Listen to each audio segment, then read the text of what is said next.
If you're in your 40s or 50s, or maybe you're in your late 30s and you're feeling the shift, the hormonal one, you're not alone.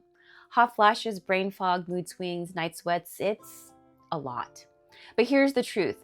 The way we've been taught to manage menopause in the West is about shutting symptoms down and not really understanding what they're trying to say.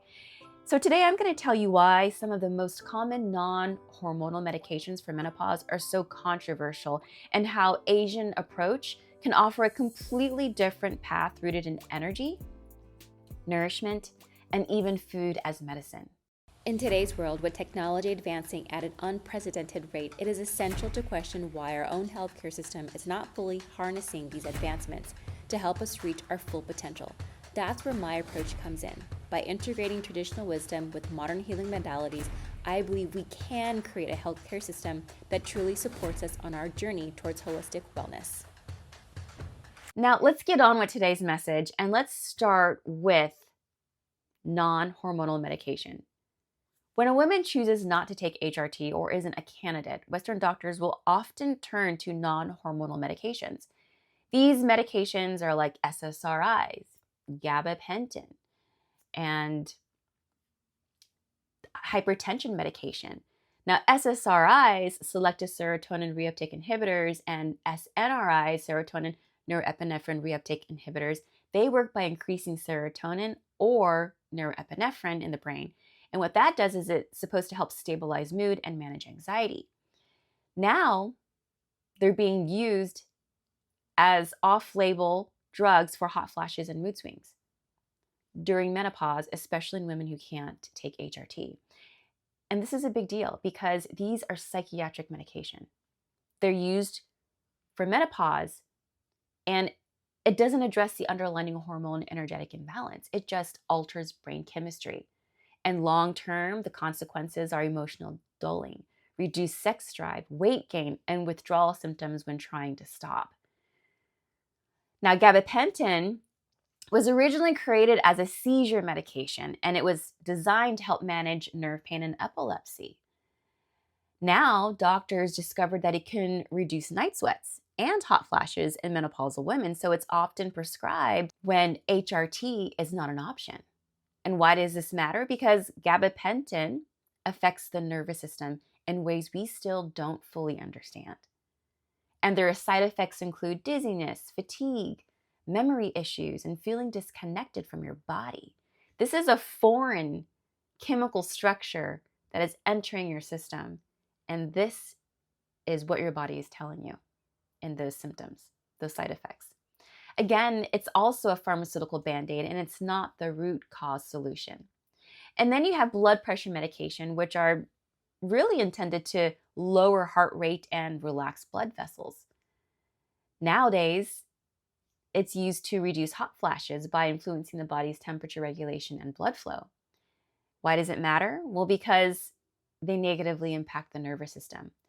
And using it for menopause is another off-label use.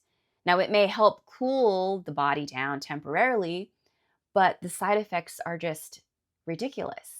Low blood pressure, dry mouth, constipation, fatigue. It does absolutely nothing to support hormonal rebalancing or long-term vitality. You see, the bottom line is these drugs were never meant for menopause. They were repurposed to mute the symptoms without asking why your body is signaling distress. And the controversy comes down to this. They're used off-label. That means that they are not FDA approved specifically for menopause, but doctors prescribe them anyways because there's no better pharmaceutical alternative. Now, on the other hand, and in contrast to those non-hormonal medication, Asian medicine asks a much deeper question. Where is your energy depleted? What organ system needs nourishment? And then it supports your system through herbs, food, rest, emotional healing, not chemical suppression. Right now, over 1.3 million women enter menopause every year in the US, and 85% of them experience hot flashes. 70% struggle with emotional symptoms, and almost 50% suffer from sleep disturbances and brain fog. And yet, most women have no idea what's happening, why it's happening, or how to truly support themselves through it.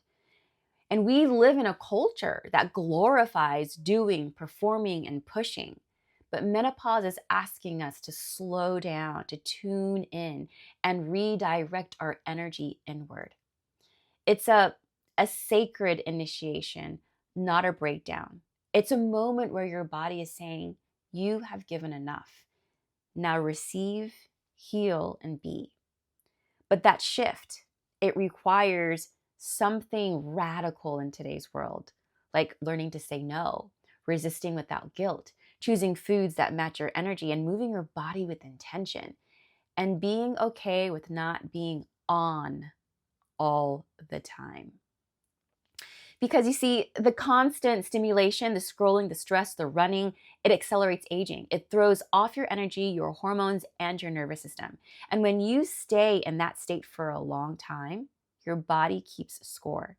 You feel it. You feel it in your skin, your sleep, your digestion, your relationships, your libido.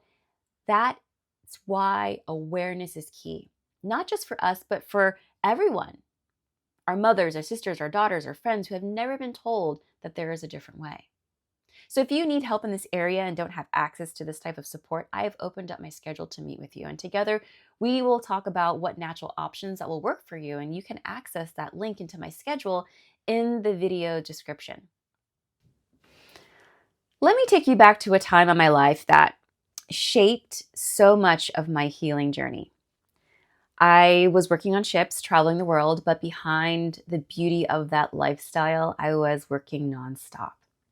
Long hours, little rest, weeks, sometimes months at sea without a true break. I was always on, always giving, always pushing, and I didn't realize what that was doing to my body. Sure, I had an idea because this is my medicine, but I thought I could keep going. And I thought that rest was weakness, but the truth is I was burning through my reserves. And in Asian medicine, when you do that, you live in constant output without nourishing yourself. You start to deplete the very essence that keeps you vibrant, grounded, and hormonally balanced. And this is how it shows up during menopause. Hot flashes and night sweats, that equals kidney yin deficiency. And this is exactly what I experienced. My body would heat up out of nowhere and I'd be sweating through the night. Kidney yin is really your cooling system, your deep, moist, nourishing energy. And when you run too hot for too long, always doing and never replenishing it, it burns right out. And that's why rest is a non-negotiable during menopause. Then you have your mood swings and your anxiety, which equals liver qi stagnation. And on ships, I'd hold it together for weeks, but inside I was tense, anxious, snapping at small things.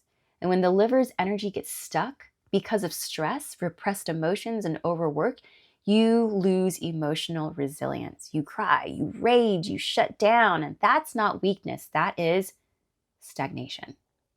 And then there's fatigue and brain fog, which equals weak qi of the spleen. And I would literally forget what I was doing in mid-conversation because your spleen processes food into energy and clarity. And when it's overworked, poor eating, lack of sleep, constant stimulation, it can't keep up. Your brain can't keep up. You feel heavy, foggy, disconnected, like you're moving through mud. And then you've got your low libido, which equals exhausted kidney jing. And yes, sex drive. Absolutely gone. And that wasn't because I didn't want connection, but because my kidney jing, the core of life essence, was being depleted. And that is what fuels your libido. It's what makes your hair luscious and long. It's what your bones need to be strong, and it's what gives you your glow. And once it's depleted, it takes some serious nurturing to restore. So rather than forcing the body into compliance, Asian medicine gently nourishes a system that needs support using herbs, acupuncture, and energy movement and food therapy. So let me tell you a little bit about this energetics of food. All of the fruits and vegetables and herbs that you eat, they all have a personality. And this is probably the most beautiful part of Eastern medicine, is how we see food as an extension of your energy. Every piece of vegetable, fruit has its own energetic nature, temperature, flavor, and direction. Some cool the body, like cucumber and mint, and some warm it, like cinnamon and ginger, and others move stagnation and build blood or moisten dryness. And in menopause, we use food to balance what's lacking. For example, leafy greens, they soothe the liver and regulate qi. Bone broth strengthens the kidneys and nourishes the blood. And the black sesames and walnuts and goji berries, they replenish the yin. Congee, which is rice porridge, warms the spleen and boosts digestion. And this is why I'm always encouraging my patients to eat organic or to grow your own garden if you can, because food carries energy. And when it's sprayed with harsh chemicals or harvested before it's ready, it loses its healing potential. Now, this is more than just clean eating. It's about energetically aligning with nature to support your transition. So, when we zoom out, Western medicine offers quick symptom relief, but it comes at a cost. Side effects, emotional detachment, and no long-term healing. However, the Asian way offers something different: root cause resolution, harmony with nature, custom healing through herbs, food, movement, and mindfulness. And you don't have to numb your body, you can nourish it. And if you're not sure where to start, begin, or what to do, begin with what's on your plate. You can start with even taking out caffeine from your lifestyle and start turning to adaptogenic coffee, alternative coffees.